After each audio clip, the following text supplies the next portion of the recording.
Al-istighna, hakikatul istighna itu adalah al-istighna anis syai' labihi.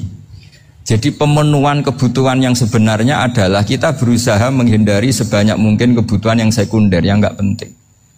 Bukan memenuhi semua yang kita inginkan. Jadi misalnya begini ya, kalau kita lapar, itu keinginan kita itu makan enak apa asal makan? Tentu jawabannya asal makan yang sehat. Tapi kalau nuruti nafsu kita, makannya yang enak, teman makan ya enak, terus di warung yang favorit. Ini kan satu kebodohan. Kenapa untuk makan saja butuh definisi sekian banyak? Yang kita harus kecewa, warung favoritnya bisa sudah tutup, atau kita ke sana harus macet, ribet. Yang benar-benar arif dan bijaksana itu adalah al-istighna anisya. Sesuatu yang tidak mendesak itu jangan jadikan kebutuhan. Sehingga kalau kita puasa misalnya, semua makanan itu enak karena kita sangat lapar. Sehingga Abul Qasim Al-Junaidi ketika ditanya, ma'idamu to'am, lauk makanan itu apa? Jawabannya lucu, alju, lapar. Kalau kamu lapar ya semuanya enak. Ini sudah mulai hilang. Kita bilang makan enak itu ya sate, ya gulai, ya pizza yang kita senang. Akhirnya apa? Untuk nikmatnya Allah itu kita jadi ribet. Apalagi yang orang-orang fasik harus ditemani perempuan yang tidak halal misalnya, atau harus ada ajudan, ribet. Nah pertanyaannya, orang yang ribet sama yang gak ribet itu pinter mana? Pinter yang gak ribet. Nah ini kearifan-kearifan yang mulai hilang. Lalu siapa yang bisa mewarisi itu? Ya ulama. Jadi ulama itu cara berpikir sebenarnya simple. Makanya mereka sering kalau tahajud itu, di antara makalah Sayyidina Ali paling terkenal dan yang menjadikan beliau punya derajat yang luar biasa itu adalah kafani izzan antakuna li robban wa kafani fakhron an akuna laka abdan. Ya Allah, saya ini sudah begitu mulia, begitu terhormat dan sangat-sangat terhormat karena yang menjadi Tuhan itu Engkau. Jadi rumus pertama itu karena menjadi Tuhan itu Engkau. Hanya Tuhan yang abadi, Tuhan yang pertama, hanya Tuhan yang al-awwal. Coba ya Allah, kalau saya ini punya Tuhan Fir'aun, punya Tuhan mati jadi tontonan lagi, itu kerennya di mana coba? Andai kan kita punya Tuhan Fir'aun, atau punya Tuhan yang asal usulnya manusia, apapun hebatnya manusia itu, kita punya Tuhan manusia itu. Tuhan yang lapar, yang kalau nggak makan mungkin pingsan, mungkin bisa kena COVID, nanti Tuhannya diisolasi. Kayak apa? Makanya ketika Tuhan Allah menyindir ketuhanan selain Allah itu, Allah hanya menyindir dengan kalimat sederhana, kana yakulanit to'am, yang kamu tuhankan itu masih makan. Hanya kalau nggak makan ya lemes.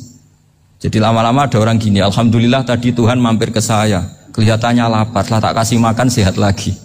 Susah nggak punya Tuhan yang seperti itu. Beda dengan Tuhan kita. Tuhan yang nggak butuh makan, nggak butuh minum, Al-Qayyum, zat yang berdiri sendiri tanpa butuh yang lain. Al-Awwal, sebelum ada langit bumi sudah ada Tuhan kita yaitu Allah. Bandingkan dengan Tuhan-Tuhan yang dipertuhan yang lain, yang adanya setelah bumi, misalnya Fir'aun dan sebagainya. Sehingga Sayyidina Ali pertama jadi kebanggaan apa? Kafani izzan antakuna li robban. Saya ini keren betul karena punya Tuhan yaitu Engkau. Tuhan yang lahul asma'ul husna, Tuhan yang semuanya punya kebaikan, punya keabadian, punya keagungan. Terus wa kafani fakhron an akuna laka abdan, dan saya bangga sekali karena saya menjadi hambamu. Kalau saya jadi hambanya Pak Rektor ribet kan? Sudah tak hormati ternyata nanti tidak rektor. Ya kan ribet kan? Terus pokoknya ribet. Jadi budaknya manusia itu ribet.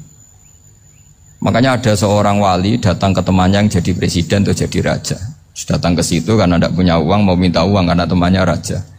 Setelah sampai sana ternyata temannya ini karena orang soleh pas berdoa, ya Allah saya minta ini, minta ini, minta ini. Terus si wali tadi pulang. Tanya, kenapa kamu pulang? Ternyata dia sama, masih minta-minta kayak saya. Jadi sederhana dia. Sama-sama minta kamu, minta zat yang kamu mintain katanya. Jadi dulu itu orang itu sebegitu dekat dengan Allah. Sehingga si raja ini terus ketemu wali tadi tanya, kenapa kamu menyepelekan saya padahal sekarang saya raja.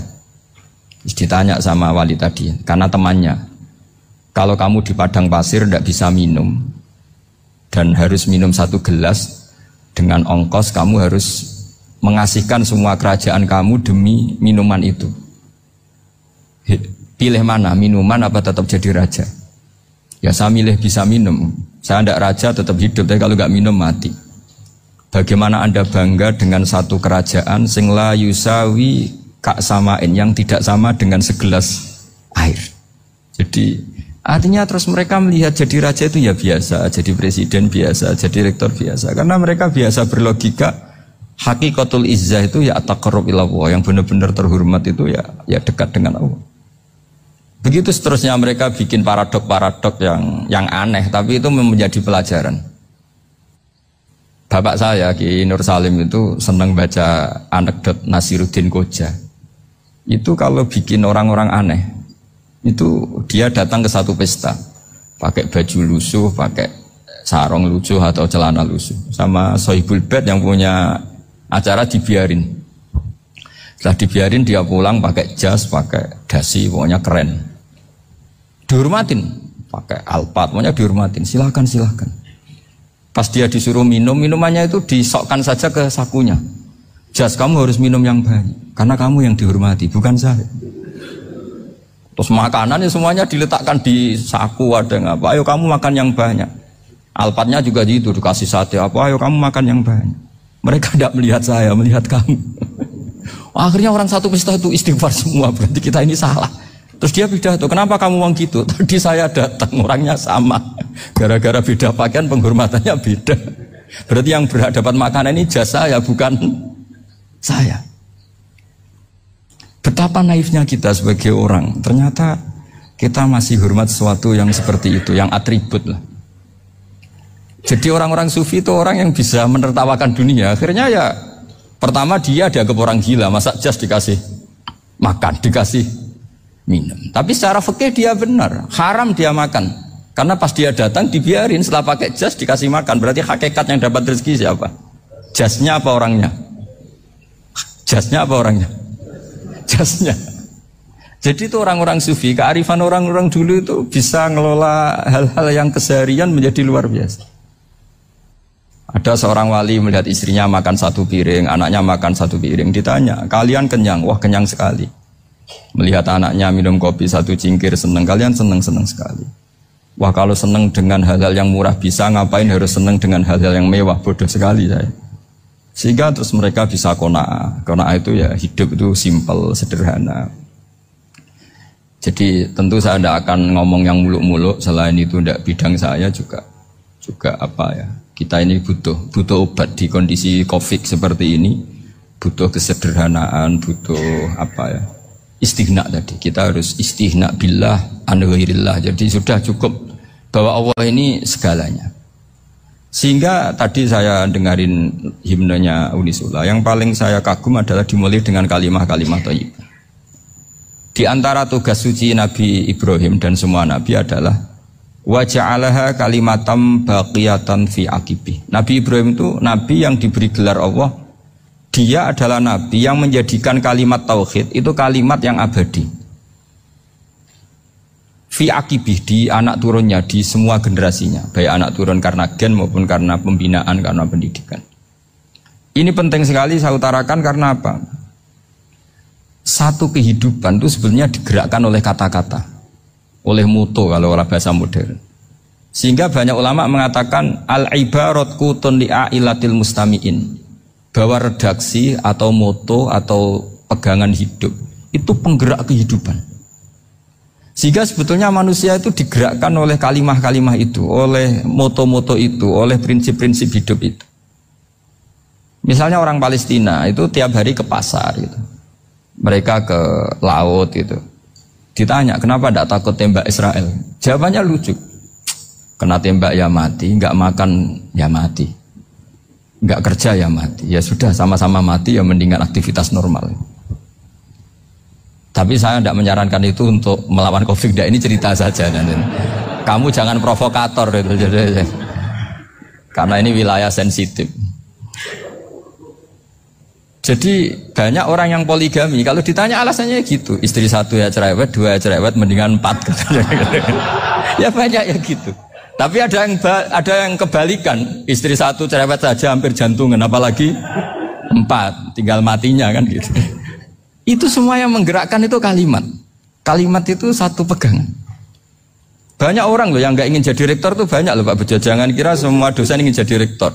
Melihat rektor sibuk rapat, mempertahankan reputasi Unisula, terus sering pegang kepala. Ngapain repot-repot? Jadi tukang sapu aja dapat gaji, ngopi, rokokan, selesai. Bodoh amat jadi rektor, mikir orang banyak. Banyak loh orang yang nggak ingin jadi presiden tuh banyak. Karena ngopi nyaman, nggak ada yang ganggu. Mau tidur sampai jam 9 siang juga nggak ada yang ganggu. Sehingga mereka melihat pegawai negeri itu gak keren, orang kok diatur jam, disiplin. Itu memang cara Allah membagi rahmat. Mau kamu apakan coba? Cara syukurnya dia seperti itu. Bapak saya dulu tuh sering ngajarin saya, diajak jalan-jalan pagi-pagi.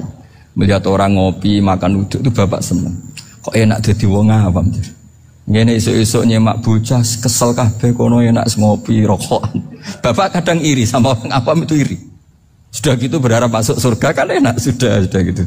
Tahu-tahu mati, tidak tahu ke surga apa ke neraka ya tidak tahu. Jadi nah, orang dulu itu orang yang bisa mensederhanakan dunia.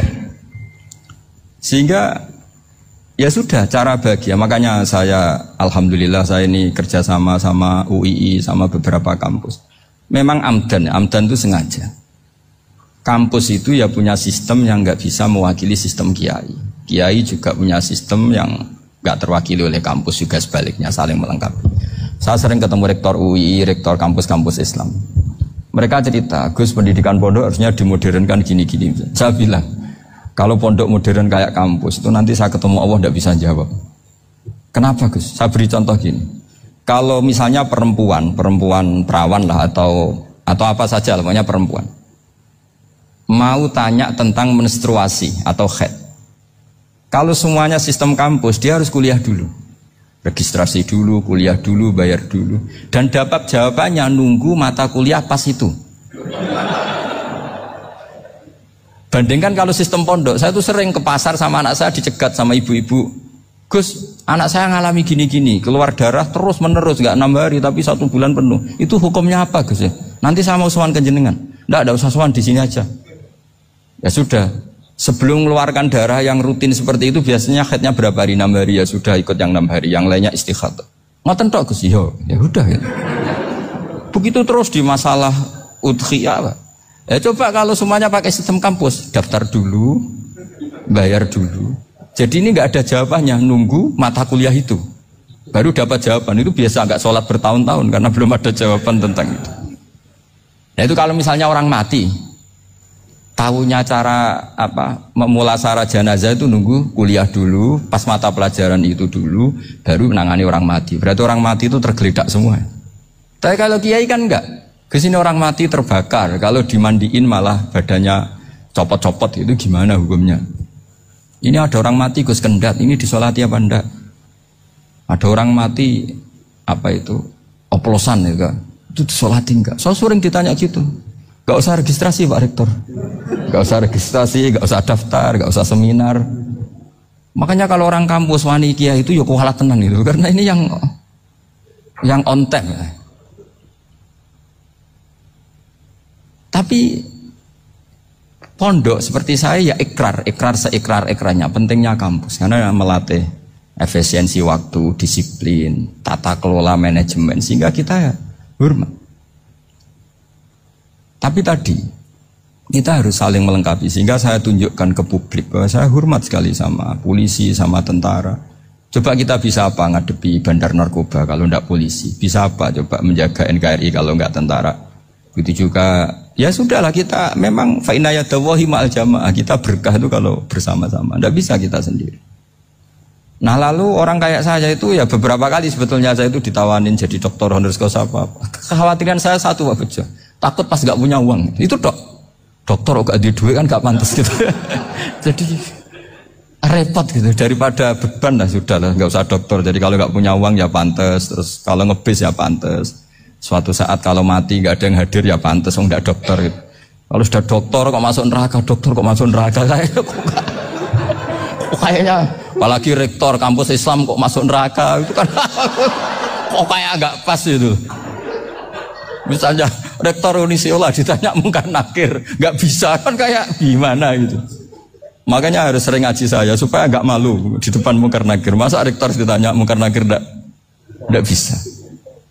Harus berani bentak. Ini saya rektor loh Pak mungkar nakir. Masa kalau wali-wali dulu berani. Masyhur di cerita wali-wali ditanya marabbuka manabuka. Saya ini guru tauhid. Kok kamu tanya marabbuka manabuka yang ngotok? Kamu tidak pernah ngaji, enak aja tanya. Jadi wali-wali itu ya rileks ngadepi mungkin. Saya yakin rileks wali di Bang Pak Rektor. Saya yakin itu. Karena wali itu lebih dekat Allah.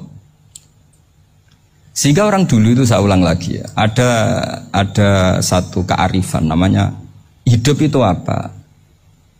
Hidup itu adalah cari sebanyak mungkin supaya hidup itu tidak tergantung pada banyak hal. Sehingga misalnya cara berpikir orang-orang modern itu sebenarnya banyak orang-orang ilmuwannya nggak ngagumi Amerika. Bukan karena angkuh ndak. Untuk mempertahankan kebesaran negara sebesar itu, kebutuhan listriknya besar, kebutuhan tentaranya besar, kebutuhan apa. Sementara negara kayak Venezuela atau Swiss kebutuhannya ada banyak. Pertanyaannya, yang tergantung dengan banyak hal sama yang tidak tergantung banyak hal itu pinter mana? Kalau dibalik pertanyaannya gitu, negara-negara maju itu tidak keren kalau dibalik pertanyaannya. Orang yang untuk mempertahankan eksistensinya banyak, butuh banyak hal, dengan yang tidak butuh banyak hal, itu pinter mana? Orang yang bahagianya nunggu jadi dokter, nunggu jadi kiai besar, kiai viral, dengan orang yang bahagia cukup dengan ngopi, itu pinter mana? Tapi kalau dibalik pertanyaannya, orang yang taunya nikmat hanya kopi, dengan nikmat yang banyak, pinter mana? Makanya Mbah Mun tuh kalau guyon itu lucu. Aku iku sakake ambek wong desa sing mlebu swarga. Saya dulu eskal mlebu swarga kok disakeni. Akhirnya beliau memberi penjelasan. Wong desa iku roe pakanan enak, iku mau kopi mbek uduk. Lah swarga iku mau nuruti sing dikarepno.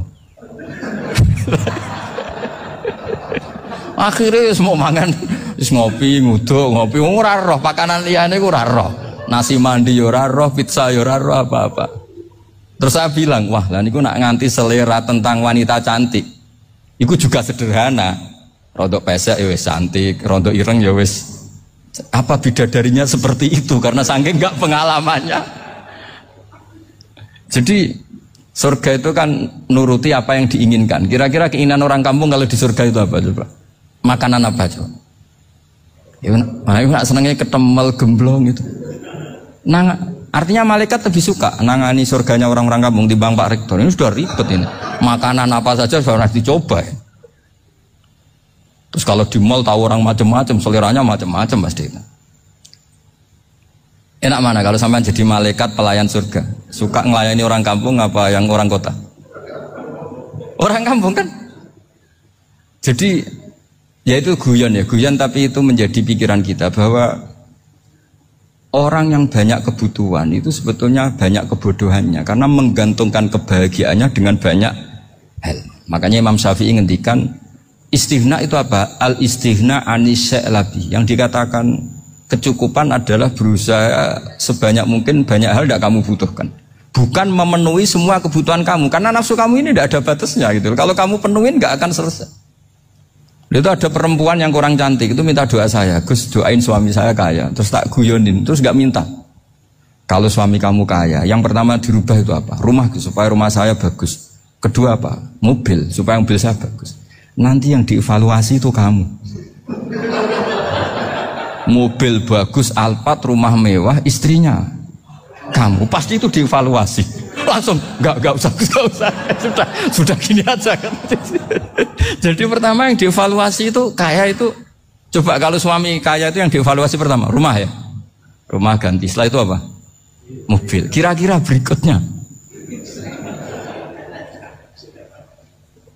akhirnya sudah nggak jadi. Nabi Ibrahim itu pernah minta umur panjang, keren umur panjang. Sama Allah nggak dijawab. Datang orang tua gitu mertamu ke Nabi Ibrahim. Terus disuguhi dikasih kurma. Apa itu? Kok kurma apa? Anggur yang sudah matang sekali. Sudah dimakan. Setelah dimakan meler keluar lagi. Dimakan lagi meler lagi. Terus Nabi Ibrahim masuk lagi ke kamar. Ya Allah, doanya tak cancel. Nanti kalau saya tua kayak itu. Jadi Allah itu gak jawab langsung tapi ngirimkan itu. Akhirnya ya Allah gak jadi. Nanti takut itu. Saya pernah ngalami jadi kiai tadi ada ibu-ibu ya gak pati cantik lah. Suaminya tuh miskin sekali. Minta doa saya supaya kaya. Bareng tak kasih pertimbangan itu udah gak usah gak jadi. Jadi itu kearifan. Tapi kearifan ini harus kita tanamkan. Saya nggak bisa membayangkan Indonesia yang besar ini. Andai kan tidak ada qanaah, nerimo ing pantum. Coba sekarang ada COVID. Andai kan Indonesia itu kayak Perancis. Saya beberapa kali punya tamu orang yang hidup lama di Perancis, bahkan dapat istri orang Perancis. Itu dulu nggak begitu mencintai Indonesia. Tapi setelah di Perancis 2 tahun, wah Indonesia hebat. Di Perancis itu kata dia kalau cerita, semua kebutuhan masyarakat itu dibebankan ke negara. Apa saja minta negara, apa saja nyoal negara. Sementara Indonesia, coba kalau Indonesia mengalami seperti ini kok tidak ada qanaah rimo ing pantum, bisa kios Indonesia. Orang miskin nyalahkan negara, kelaparan nyalahkan negara, apa saja. Tapi barokahnya dididik kiai jogeman nyalahno wong liya. Urip pun romo ing pantum, diame. Sampai gak ngerti kalau Covid. Banyak tuh orang-orang kampung itu, orang lugu-lugu itu. Mbah niki saking Covid, salam ning Covid, muga-muga umure panjang. Dikira Covid itu nama orang yang ahli sosial itu. Mbah niki dana saking Covid. Matur nuwun sampekno salamku, muga-muga umur panjang. Bingung kan yang nganterin ini. Ini gimana yang mau menjelaskan? Memang nggak paham. Ribet kan. Tapi saya pastikan bahwa dengan keadaan seperti ini kita bahagia, kita stabil, itu jelas barokahnya kalimat tadi, moto tadi atau pegangan hidup tadi. Makanya disebut al-ibarat qutun li'ailatil mustami'in, bahwa redaksi atau kata-kata atau pegangan atau filosofi hidup, apalah namanya itu adalah penyemangat. Karena kata-kata ini memang luar biasa. Ketika sahabat perang demi kebenaran, zaman itu ya pasti benar karena yang dibela Nabi. Dulu itu kan enak zaman Nabi, yang dibela mesti benarnya, musuhnya mesti salahnya. Sehingga dulu itu memang harus tegas. Kalau sekarang mau tegas gimana? Yang kamu bela tidak mesti benar, musuhnya tidak mesti salah. Ribet kan kalau misalnya saya tukaran sama Pak Rektor, kamu mau bela mana kan bingung. Saya tidak mesti benar, saya tidak Nabi. Pak Rektor apalagi tidak mesti benar lagi kan? Ribet kan? Jadi kalau kita mau perang sekarang itu mau pede gimana? Enggak. Makanya banyak ulama sekarang tuh mau tegas tuh enggak berani karena ya banyak hal yang abu-abu lah wilayahnya. Misalnya pilihan presiden atau pilihan bupati, pilihan menteri. Kamu mati-matian bela itu. Yang kamu bela tidak mesti benar, musuh kamu tidak mesti salah. Misalnya pilihan bupati, wah ini kabupaten ini baik kalau bupatinya ini, yang satu bilang ini, terus tim suksesnya kamu tanya, kamu yakin? Ya tidak juga. Lah kenapa semangat? Kan saya botohnya, paling alasannya ya itu aja, bukan yang lain. Beda dengan zaman Nabi, Nabinya mesti benar, Abu Jahalnya mesti salah, kan enak aturan mainnya jelas. Singkat cerita dalam perang itu banyak sahabat yang ngalami luka, ngalami apa gitu. Kemudian curhat ke Nabi, ya Nabi gara-gara derekkan jenengan, ngikuti jenengan saya harus ngalami seperti ini. Ngiranya orang itu diapresiasi sama Allah keluarnya. Ternyata sama Allah gak diapresiasi.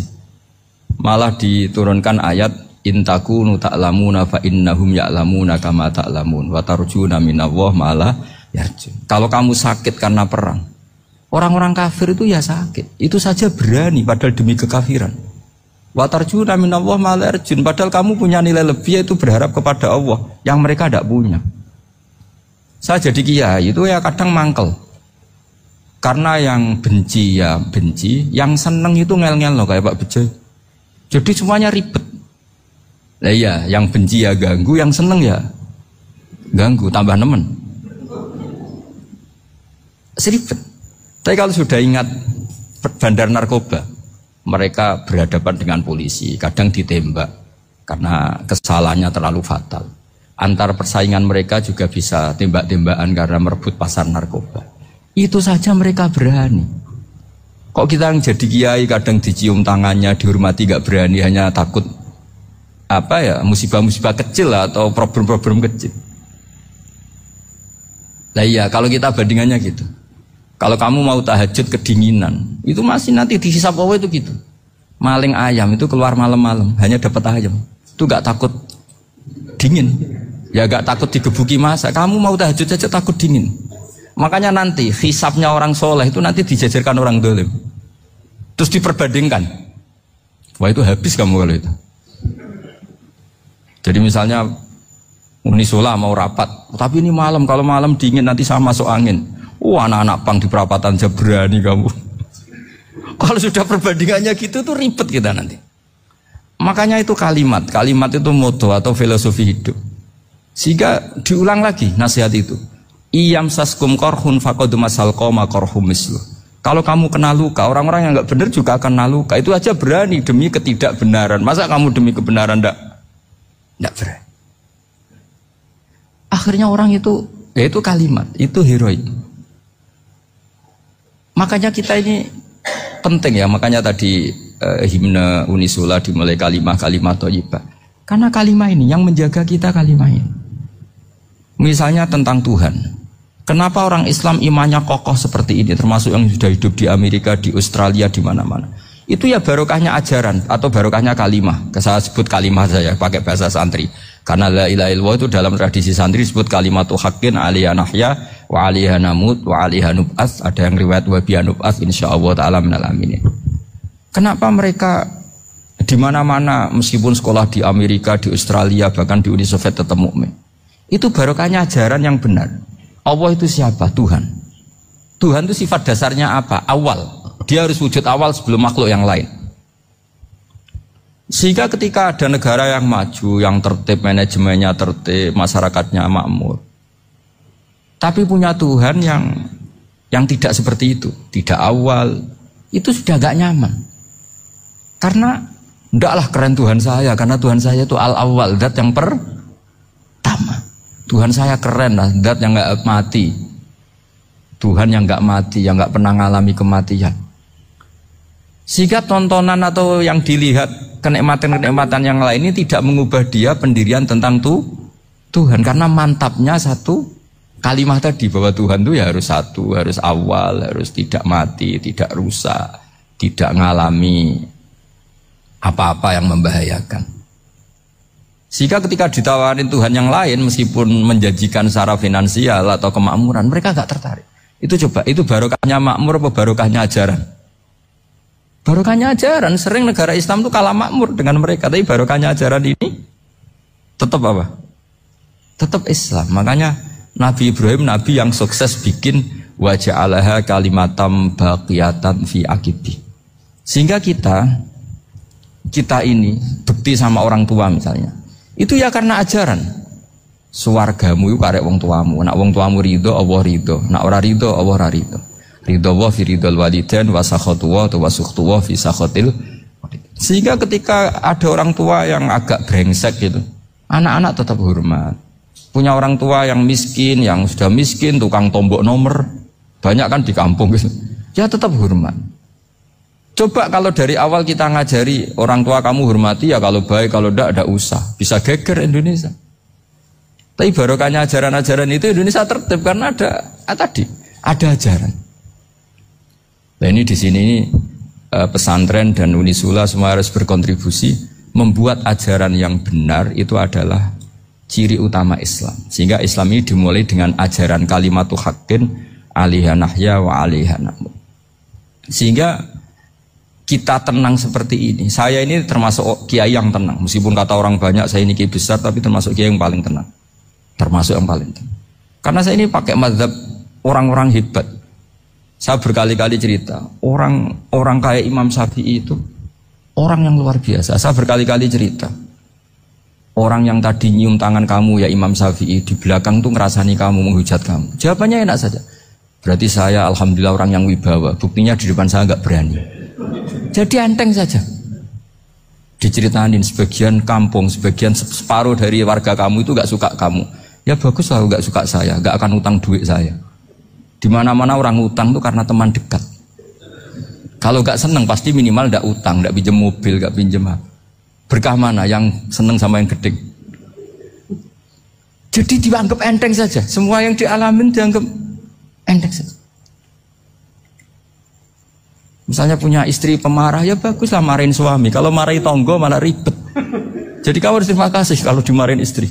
Baguslah marahin saya mah, kalau marahin tonggo ribet. Jadi enteng saja. Tapi kita sekarang tuh karena nafsu ya, sehingga menghadapi hidup ini ribet. Ulama dulu kalau mau mati itu senengnya bukan main. Sudah lama saya ini ingin gak maksiat. Kayaknya gak maksiat paling efektif itu mati. Ya tidak apa-apa Gusti, kalau sebaiknya mati ya mati aja. Enteng saja. Jadi melihat kematian itu akhir dari segala keburukan atau potensi keburukan. Apapun baik kita sekarang, suatu saat mungkin kita gak baik. Yang bisa menghentikan ketidakbaikan atau potensi ketidakbaikan itu apa coba? Mati kan? Berarti mati itu mengerikan apa menyenangkan? Mesti kamu tidak berani menjawab. Meskipun secara ilmu kamu berani, tapi secara rasa agak berani kan? Saya ulang lagi ya, yang bisa menghentikan keburukan atau potensi keburukan itu apa coba? Apa? Kematian. Berarti kematian itu menyenangkan atau menyusahkan? Apapun kamu tidak berani jawab karena kamu agak-agak duniawi itu kelihatannya. Tapi secara ilmu, kamu tahu kan kalau mati itu tidak buruk-buruk banget. Karena apa? Itu akhir dari segala keburukan. Sehingga Nabi ngajarkan kalimat itu begitu luar biasa. Allahumma ahyini maka natil hayatu khairan li wa tawaffani maka natil wafatu khairan li. Nabi melihat dunia itu begitu indah. Ya Allah, kalau saya ini hidup, anggap saja hidup ini ziyadatan li fi kulli khairin, menjadi modal saya menambah segala kebaikan. Jika suatu saat saya mati, anggap mawon rohatan li min kulli syarrin, itu akhir dari segala keburukan saya. Sehingga mati hidup ya baik karena di situ kita bisa berkontribusi beramal soleh. Mati juga baik karena mengakhiri segala keburukan. Nabi nate ngendikan lagi, ajaban li amril mu'mini inna amrahu kullahu khair. Orang mukmin itu mengagumkan, semuanya baik. In asobathu na'ma syakara fakana khairan lah. Kalau baru dapat nikmat dia syukur, maka itu baik. Wa in asobatu dorro sobaro, kalau dapat masalah mereka sabar, itu juga baik. Sehingga orang mukmin dua sisinya pasti baik. Itu juga kalimat, maksudnya moto atau pegangan hidup. Nah berikut ini saya beri contoh, ini kenangan saya, ini contoh terakhir. Masalah jadi orang terkenal maupun tidak. Di sini dicontohkan Imam Ghazali di halaman 367 di kitab saya 367. Juznya 3 di kitab Ihya Ulumuddin. Di sini beliau cerita betapa untuk menjaga ikhlas sebaiknya orang itu tidak terkenal, tidak syuhrah, tidak terkenal. Oke, itu kita sepakat ya, karena kalau terkenal mungkin orang dipaksa publik dengan tanda kutip untuk selalu berbuat baik, tapi karena jaim lah, jaga image atau apa. Tapi ketika dibalik pertanyaannya, kamu rela yang terkenal itu orang nggak benar, sementara yang orang benar itu nggak terkenal. Lalu masyarakat taunya yang tidak benar. Kalau pertanyaannya dibalik gitu, orang baik wajib terkenal enggak? Kalau pertanyaannya dibalik seperti itu, dokter yang benar tidak terkenal, yang malpraktek terkenal. Kamu ingin kondisi seperti itu? Nggak ingin kan? Kampus yang bagus nggak terkenal, kampus yang bagus nggak terkenal, yang nggak bagus. Nah, artinya apa? Gara-gara olah kata, olah pikiran, ini logika jadi rubah. Lagi-lagi apa? Jawaban itu ada di kata-kata sebetulnya. Makanya bab-bab seperti ini tidak usahlah kita berdebat, berpolemik. Sebaiknya orang itu humul, menutup diri. Apa sebaiknya orang terkenal, itu nggak perlu seperti itu. Sudah terserah Tuhan saja. Makanya saya mulai dulu ngaji sampai sekarang itu ya tidak punya punya ikon tertentu atau punya website tertentu, enggak. Sudah terserah pangeran, sudah. Saya juga tidak sok suci materialistik atau enggak, ya enggak mikir saya. Bukan apa-apa ya, karena saya ini saya ini kiai, jadi biasa urusannya sama Allah, tidak sama makhluk. Jadi pusing kalau sama sarah-sarahnya makhluk itu pusing. Meskipun rektor kalau nasihati saya pasti tidak saya terima, itu tetap makhluk itu sudah ada ngefek kalau saya itu sudah ada itu. Bukan karena saya sombong, ya memang makhluk betul gitu, bukan. Cuma nasibnya bejo aja, tapi makhluk tetap makhluk.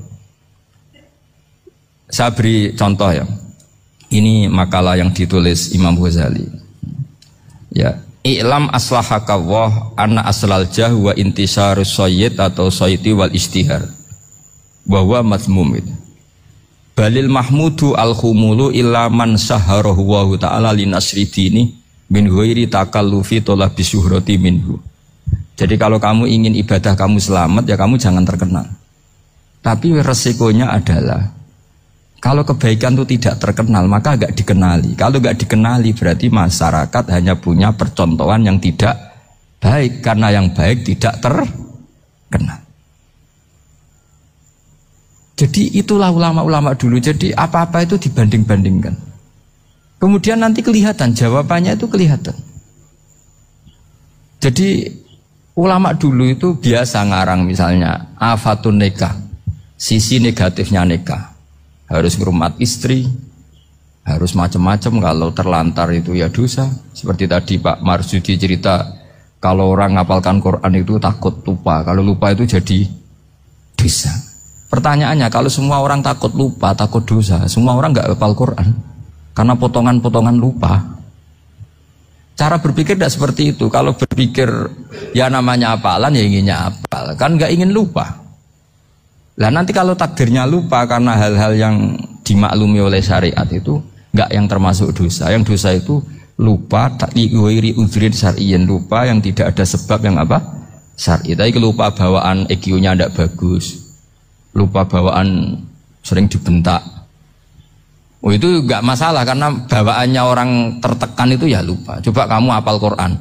Terus punya kredit jatuh tempo. Pas hari itu aku yakin enggak cerdas sudah. Itu bawaannya orang tertekan itu pasti lupa. Jadi ya saya teruskan ya. Jadi terus ada makalah yang sangat bagus sekali tentang itu. Saya baca ya. Wa yadullu ala dzalika anna Allah azza wa jalla amaral anbiya'a bi idharil amali lil iktida wa khassahum bi mansibin nubuwah. Wala yajuzu ayyudhanna bihim annahum khurrimu afdhalal amalen. Jadi orang yang terlalu mendewa-dewakan khumul itu menutup diri. Oke itu baik, karena dengan khumul, dengan menutup diri Anda tidak riya, Anda tidak pamer. Tapi kata Imam Ghazali, kamu juga harus ingat, di antara syaratnya Nabi itu harus mengumumkan kalau beliau itu seorang Nabi. Harus memaklumatkan kalau beliau seorang Nabi, supaya bisa diikuti. Caranya sholat harus diumumkan, sehingga Nabi itu mengatakan harus jamaah. Karena dengan cara jamaah itu bisa shollu kama ra'aitumuni sholli. Coba kalau Nabi sholatnya nggak diperlihatkan, kamu harus sholat yang benar. Caranya gimana ya Rasulullah? Itu rahasia. Bingung nggak kira-kira? Bingung nggak?